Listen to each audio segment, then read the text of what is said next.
So we just had our first winter storm and the plows have already broken a number of my driveway stakes.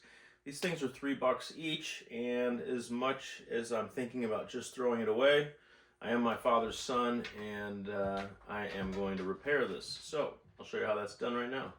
So I'll put links in the description to everything I'm using, but the first thing I want to do is get right above the brake, and I'm going to squeeze this thing in my vise so that I can hold it pretty solid.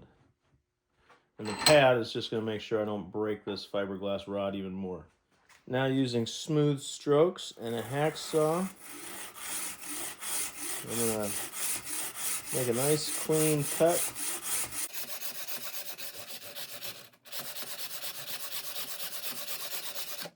Alright, that didn't take too long. Let's take a look.